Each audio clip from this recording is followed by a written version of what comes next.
নমস্কার। আনন্দ সংবাদ, শুভ সংবাদ।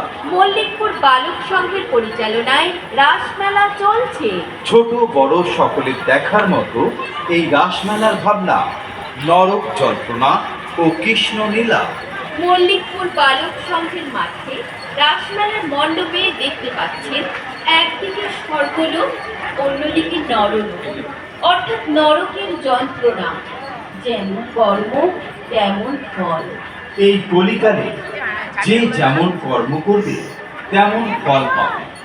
সেই কর্মফল দেখবেন এই রাসমেলার মণ্ডপে। বালক সংঘের রাসমেলার এই অভিনবত্বের দর্শন করতে এলাকার প্রত্যেক মানুষকে আসতেই হবে, কারণ দেখার মতো, অনুভব করার মতো এই ভিড়। যারা মেলায় আসবেন না তারা লস করবেন এবং প্রতিটি মুহূর্তে আফসোস করবেন। এছাড়া মেলার সাংস্কৃতিক মঞ্চ প্রতিদিন সন্ধ্যায় অনুষ্ঠিত হবে নাচ, গান, ম্যাজিক শো, বাউল গান, গাজন গান ইত্যাদি। সবচেয়ে মেলার বিশেষত্ব শিক্ষামূলক ভাবনা। স্বর্গলোক ও নরকে স্বর্গলোকে যেমন স্বর্গলোক আছে,